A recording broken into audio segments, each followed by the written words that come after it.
Olá, pessoal, meus irmãos, minhas irmãs, Deus seja conosco. Para hoje, a segunda parte de As Virtudes Teologais em Reflexões por um Espírita.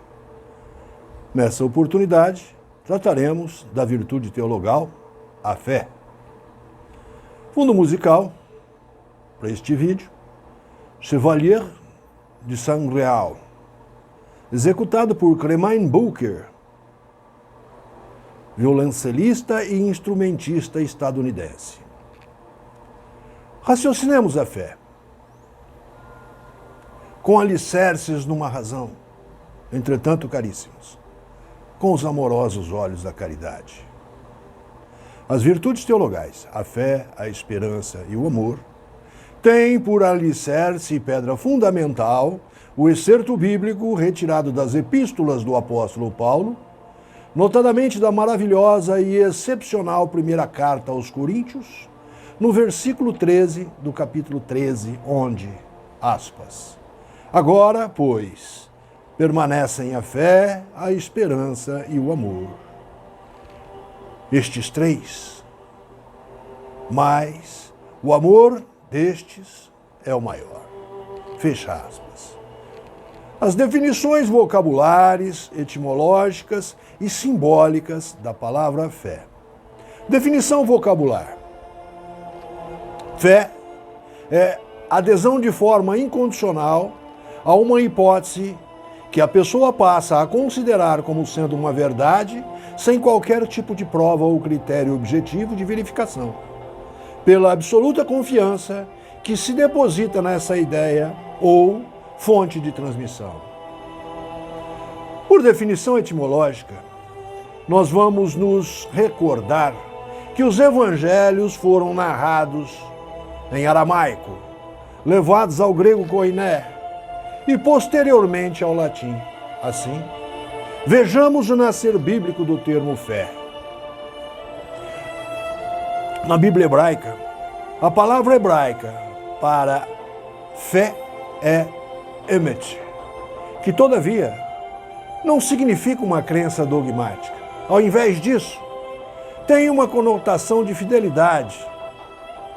Da forma passiva, ni, iman, de confiança ou confiável, ou confiança em Deus e na sua palavra.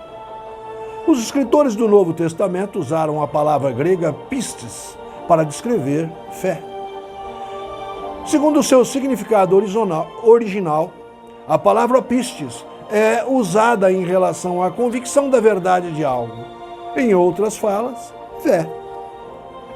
No Novo Testamento, a palavra pistis pretende uma convicção ou crença que diz respeito ao relacionamento do homem com Deus, com as coisas divinas, geralmente com a ideia inclusa de confiança e fervor santo, nascido da fé e unidos com ela. Assim, chegamos à nossa origem latina, onde a palavra fé radica no latim fides. De igual raiz vem também a palavra fidelidade, ou qualidade de quem é fiel. Para os romanos, fé significava a materialização da palavra dada, o compromisso cumprido por assumido. Modernamente, a fé e a razão. O Espiritismo, doutrina codificada e publicada a partir de 1857 por Mestre Rivail, nosso querido Allan Kardec, através de comunicações com uma pleiade de espíritos evoluídos, os quais nos ensinaram, estes mesmíssimos espíritos, que a fé é muito mais do que mera crença, de modo não dogmático, todavia científico, filosófico, como qualquer outra crença humana deve ser.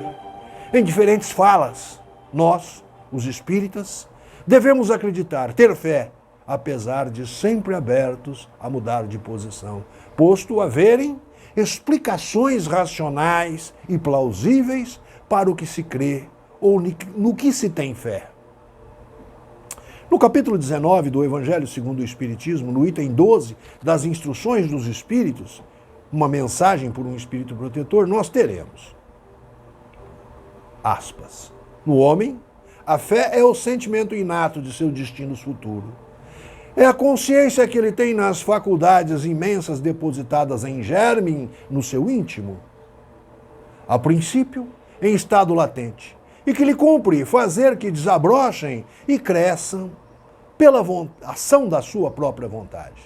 A fé, atualmente, para a Igreja Católica Apostólica Romana.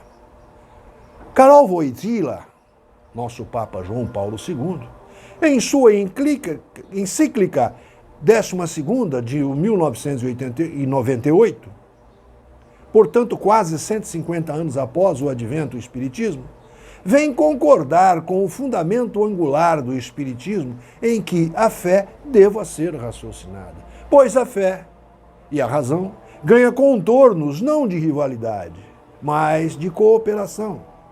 A filosofia, como acentua o Papa João Paulo II, torna efetiva a compreensão e a interpretação pela ciência da fé. Assim, portanto, observa-se a importância do tema nesse novo milênio. Novo milênio em que a cada dia as pessoas tornam-se mais exigentes em busca de conhecer e interpretar o conjunto de informações que lhes são apresentadas. Esse é o ponto da relação entre a fé e a razão. A comparação entre os dois expoentes demonstra a viabilidade dessa comparação, propiciando ao sujeito uma verdadeira busca pelo conhecimento. Agora, as reflexões deste espiritualista espírita que a mim próprio denomino Tiago, irmão consanguíneo do Nazareno Jesus, o excelso Cristo de Deus, louvado seja, por volta do ano 45 de nossa era, escreveu uma epístola para ser lida e estudada nas congregações de então. Nesta mesmíssima carta, em seu capítulo 2, versículo 17, assim ele nos diz, aspas, assim também a fé, se não tiver as obras, está morta em si mesma. Fecha aspas. O benfeitor Emmanuel, através da lavra psicográfica de Chico Xavier, em seu livro O Pão Nosso, comenta o versículo 17 do capítulo 2 da Epístola de Tiago, ensinando-nos que, aspas, a fé inoperante é problema credor da melhor atenção em todos os tempos, a fim de que os discípulos do Evangelho compreendam com clareza que o ideal mais nobre, sem trabalho, que o materialize, a benefício de todos, será sempre uma soberba paisagem improdutiva. Pretendeu com isso, caríssimos meus, tanto Tiago quanto Emmanuel, nos lembrar que havemos ser proativos no trabalho que materializa a fé, amando-nos como nos ama o Mestre Nazareno, auxiliando-nos como nos auxilia Jesus. Haja vista que o ideal da fé do homem integral é o trabalho perene em benefício do amor, alcançado pela caridade segundo a entende Jesus, continente da questão 886 de O Livro dos Espíritos. Benevolência para com todos, indulgência para com as imperfeições dos outros e o perdão das ofensas. Assim, finalizamos as reflexões acerca da fé, essa virtude teologal, tributando louvores ao Criador mental de tudo que é criado, Deus nosso Pai.